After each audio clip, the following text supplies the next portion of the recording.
All right, so I just got back from watching How to Make a Killing, the latest A24. I don't know if it's indie anymore because it's A24, but sort of. I don't know how to describe this movie. I guess it's a drama, dark comedy, I guess, type of movie.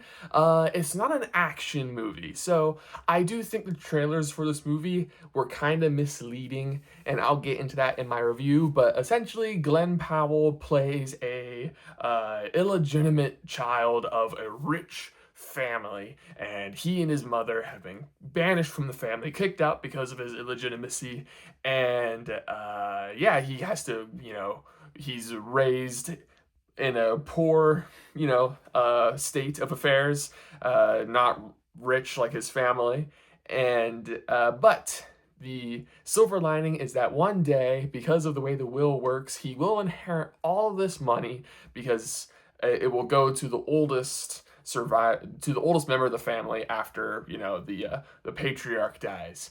But the problem is that there are seven relatives ahead of him, so he might not ever see that inheritance.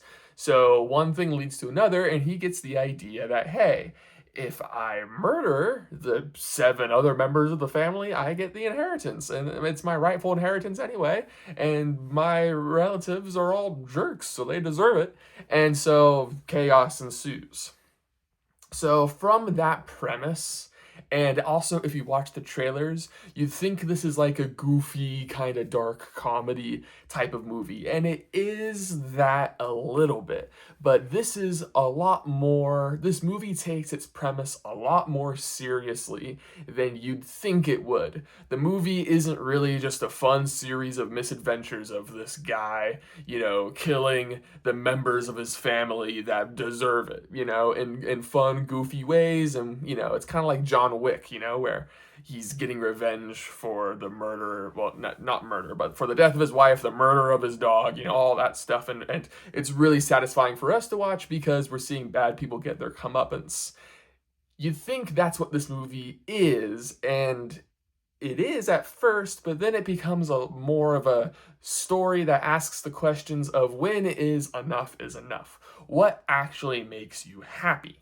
And how far will your dream take you? And should it take you as far as possible, or is it time to stop and smell the roses and actually enjoy life where you're at, despite money and glory and fame and stuff like that.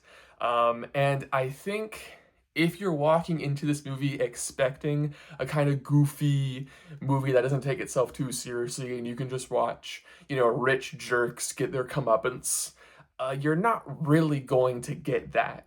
And if that's what you really, really want, you're not going to like this movie with how serious it takes its premise.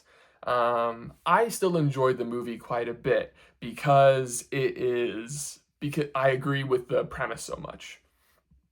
I really enjoyed the questions it was asking, and I was really nervous that it would kind of fumble the theme near the end, but it sticks to its guns. It continues the story and brings it to its natural conclusion of this is what would happen to someone who, values money so much over almost anything else. And here we go. So that's as far as I can get without going into detailed spoilers. But yeah, so I feel like you would enjoy it more if you know that this isn't necessarily an action dark comedy. It's more of a drama with dark comedy elements towards it. It does definitely has its absurd, funny moments, but that's not really where the movie lives. Yeah, so I enjoyed it, but if you didn't like it, I totally understand because the trailers, in my opinion, are a little misleading. But I still liked it because I was able to throw the trailers out of my brain. But I don't think everybody is going to like it because it's not, as fun of a movie as advertised. It's not super rewatchable either. Like, I'm not itching to watch it again. I'm glad I saw it, but it's not a really feel good movie. Like the John Wick movies are, for example. Yeah, so those are my thoughts on How to Make a Killing.